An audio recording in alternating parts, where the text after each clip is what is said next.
Nadie cruza ese puente después de medianoche.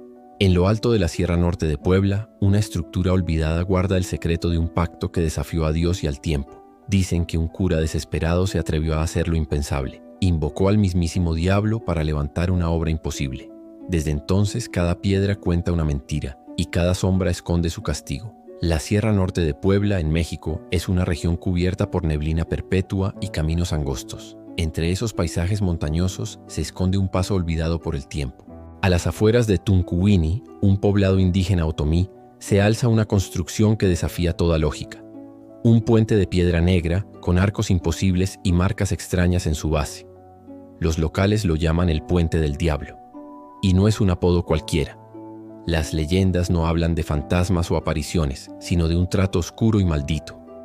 Se cuenta que hace más de un siglo, cuando el pueblo aún luchaba por sobrevivir entre la montaña y el aislamiento, un joven sacerdote fue enviado a evangelizar la región.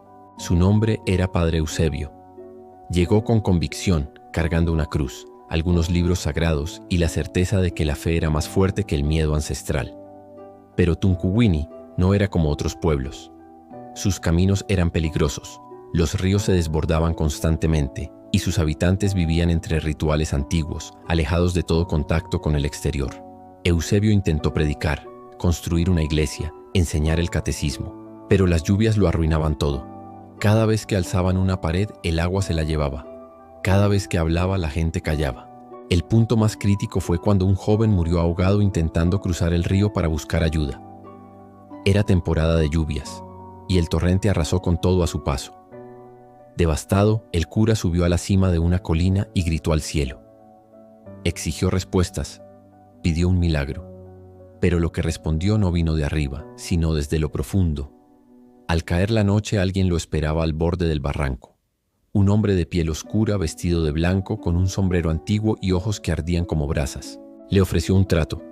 A cambio de su alma y del silencio eterno del pueblo, levantaría un puente tan fuerte como el pecado y tan eterno como la culpa. Eusebio, desesperado, aceptó. La leyenda dice que la construcción apareció en una sola noche. Nadie vio trabajar a nadie. Al amanecer, el puente ya estaba terminado, perfecto. Pero las marcas en las piedras no eran de herramientas humanas. Eran símbolos curvos, tallados con fuego, que nadie en la región podía identificar. La iglesia nunca los explicó. El sacerdote desde entonces cambió. Se volvió callado, siempre pálido, y evitaba hablar del puente. Solo decía que la obra de Dios tiene formas misteriosas. Con el tiempo, el puente facilitó el paso de los peregrinos, comerciantes y visitantes. Pero cada año, al llegar la fecha del acuerdo, algo oscuro ocurría en el pueblo. Desapariciones, incendios espontáneos, animales mutilados. La gente comenzó a evitar el puente por las noches, y los más viejos afirmaban que oían cadenas bajo el arco principal. El pacto no se rompió, pero el precio se seguía pagando. El tiempo pasó, pero el puente permaneció intacto. Ni los sismos, ni las lluvias, ni los años lo afectaban. Era como si se burlara de la naturaleza misma. Los habitantes de Tuncuini aprendieron a convivir con su presencia.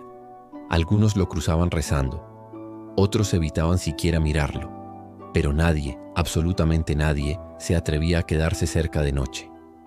En 1984, una investigadora de la UNAM llamada Mariana Cortés llegó al pueblo atraída por la leyenda.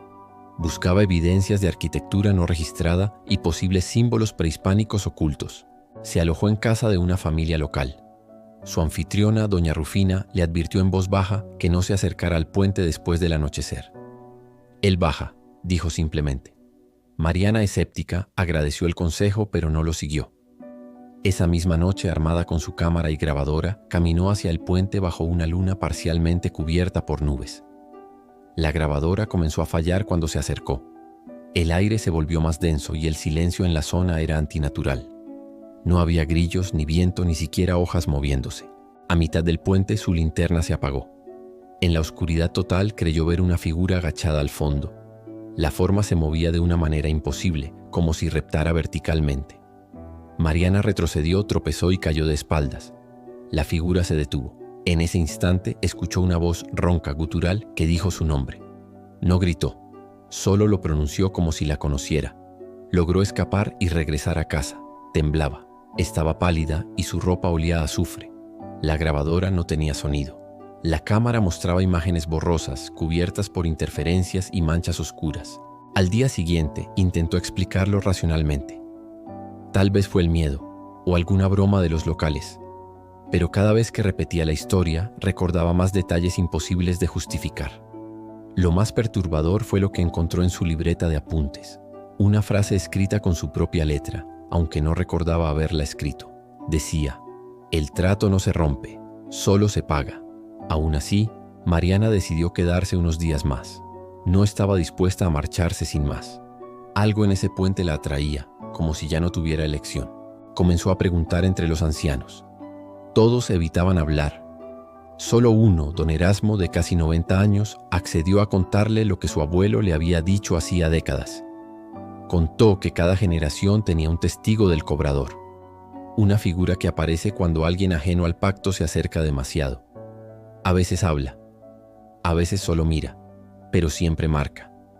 Mariana insistió en saber qué significaba marcar. Don Erasmo levantó su camisa y mostró una cicatriz en forma de cruz invertida. Dijo que la tenía desde los 8 años, sin razón aparente. La investigadora ya no podía dormir. Soñaba con el puente, soñaba con ojos sin rostro, y cada mañana encontraba marcas de tierra en su habitación como si alguien hubiera estado dentro.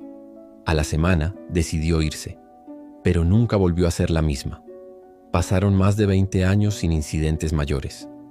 Pero en 2007, durante una ola de calor inusual en la sierra, algo volvió a despertar bajo el Puente del Diablo. Un grupo de estudiantes de arquitectura de Monterrey llegó al lugar como parte de una expedición universitaria.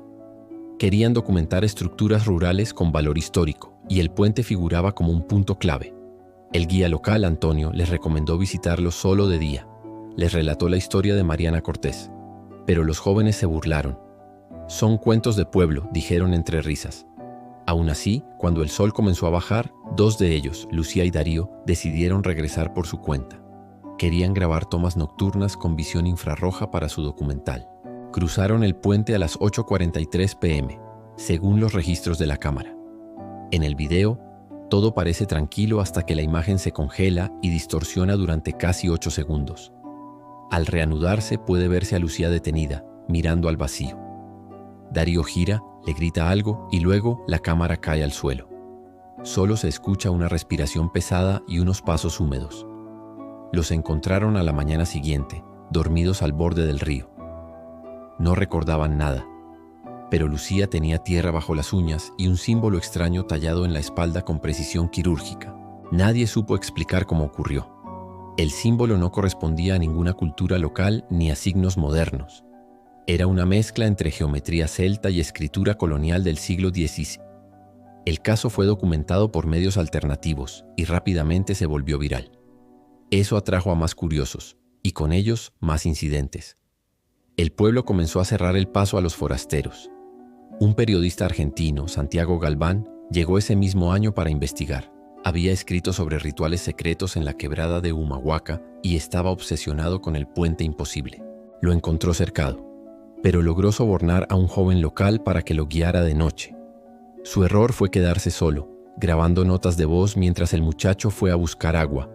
En el audio recuperado de su teléfono, se oye cómo describe la estructura, menciona grietas que aparecen y desaparecen, y de pronto interrumpe su relato con un susurro. «No estoy solo aquí». Después solo se escucha la voz de una mujer que canta una tonada antigua, seguida de un chillido animal que corta abruptamente la grabación. El periodista fue hallado 2 días después. Estaba vivo, pero catatónico. No volvió a hablar. Se encerró en su departamento de Buenos Aires y se comunicaba solo por escrito. Decía haber visto el cuerpo del pacto. Esa expresión desconcertó a todos.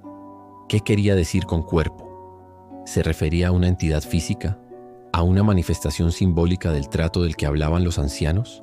Pese al silencio oficial, el caso del Puente del Diablo comenzó a circular en círculos ocultistas y foros de lo paranormal. Algunos afirmaban que se trataba de un nodo de sangre. Otros sugerían que el puente no fue construido por manos humanas, sino convocado por necesidad, nacido de una deuda colectiva contraída durante tiempos de desesperación y hambre. Pero nadie podía negar lo evidente. Algo en ese lugar respondía a la presencia humana, como si lo observara, como si recordara cada nombre, cada paso, cada palabra. En 2012, un grupo de antropólogos visuales de la Universidad de Valparaíso intentó registrar el comportamiento acústico bajo el puente durante la noche. Lo que encontraron superó sus expectativas científicas. Instalaron micrófonos de alta sensibilidad y cámaras térmicas. La primera noche no pasó nada anormal, pero en la segunda, las grabaciones revelaron patrones sonoros no humanos. Era como si alguien respirara bajo tierra. No había animales grandes en la zona. Sin embargo, el espectrograma mostró frecuencias similares a las de un cuerpo llorando bajo el agua, como si algo ahogado siguiera buscando aire. Uno de los investigadores, Marcelo Díaz, dejó el proyecto tras esa noche. Escribió en su bitácora que soñó con una mujer que hablaba en latín y lloraba sangre por las uñas. En la tercera noche, una cámara térmica captó una figura humana cruzando el puente a las 3:14 am. La imagen duró solo 2 segundos. Ninguno del equipo estaba fuera del campamento. Intentaron repetir la grabación, pero todos los dispositivos colapsaron. Las baterías drenaron sin explicación y las memorias se corrompieron. Al volver al campamento, uno de los antropólogos encontró barro fresco en su cama. Decidieron abandonar el proyecto, pero dejaron una advertencia escrita en el Centro Cultural de Tilama. Si ves la figura en el puente, no la nombres, no intentes ayudarla, no corras. Pese a las advertencias, en 2016 se reportaron nuevos avistamientos, esta vez por parte de un grupo de excursionistas chilenos que subieron imágenes a YouTube. Mostraban una figura blanca, inmóvil en medio del puente. El video fue retirado a los pocos días por supuestas infracciones. Sin embargo, algunos lograron descargarlo antes. Se viralizó en foros de creepypastas y surgió una teoría. El puente no conecta caminos, conecta mundos. La hipótesis ganó fuerza entre investigadores de lo paranormal. Uno de ellos, el ecuatoriano Pablo Reynoso, propuso que el puente era un umbral entre el plano físico y uno de deuda ancestral. Según Reynoso, cuando el hambre, el miedo o el dolor superaban cierto umbral en la región, el puente respondía. No con ayuda, sino con presencia. Manifestaba aquello que nunca se saldó. Era una especie de acuerdo sellado con sacrificio. No necesariamente con sangre, sino con abandono, con silencio, con la negación de aquello que alguna vez se prometió al borde del abismo. Lo más perturbador es que muchos de los relatos antiguos no hablan de un demonio clásico, sino de un compañero eterno, una sombra que camina con quien lo mira, pero nunca habla. Los pocos que sobrevivieron tras sus encuentros dicen sentirlo aún después de irse. No lo ven, pero saben que está, en los espejos, en los reflejos, en las fotos que nunca recuerdan haber tomado. Hay quien dice que el puente no debe tocarse, que los musgos que crecen en sus grietas son como piel, que lo que parece piedra es en realidad algo mucho más antiguo. Y si bien las autoridades no reconocen oficialmente estos relatos, es un hecho que el acceso está clausurado desde 2019. Incluso la cartografía oficial lo ha omitido en sus nuevas ediciones. Los pobladores más antiguos de Tilama dicen que el puente siempre ha estado ahí, que no fue construido sino descubierto, que se despierta cada ciertos años como si respirara tierra. Muchos ya no se atreven a cruzarlo. Prefieren caminar kilómetros extras o rodear los cerros. Dicen que un cruce rápido no garantiza un regreso limpio. A veces uno vuelve con compañía. El miedo ha moldeado rutas, horarios y silencios. Incluso los animales evitan esa zona durante ciertas lunas. Perros callejeros aúllan sin razón cerca del río, y gallinas dejan de poner huevos por días. Algunos relatos hablan de una mujer de blanco. Otros dicen que es una niña. Todos coinciden en que su rostro es un vacío, una sombra líquida imposible de enfocar. Los creyentes rezan 3 veces antes de pasar cerca. Los escépticos lo llaman sugestión colectiva, pero incluso ellos bajan el volumen cuando pasan por Tilama. No por fe, sino por instinto. En 2021, un documental canadiense intentó explorar el sitio. Su dron se perdió tras sobrevolar el puente. Las imágenes finales muestran una figura al borde, mirando hacia arriba, inmóvil como estatua. El equipo lo interpretó como fallo técnico. Pero semanas después, uno de los editores tuvo un accidente doméstico. Cayó desde una escalera al vacío. Dijo que lo empujaron, pero no había nadie. Este tipo de coincidencias alimentan la leyenda. La dama del puente no ataca, no grita, no corre, solo espera, siempre está esperando. Y eso para muchos es lo más aterrador, porque su presencia implica deuda, dolor no resuelto, algo que se dejó atrás sin enfrentar. Y cuando se manifiesta, no busca venganza, sino testigos. Busca que no la olviden.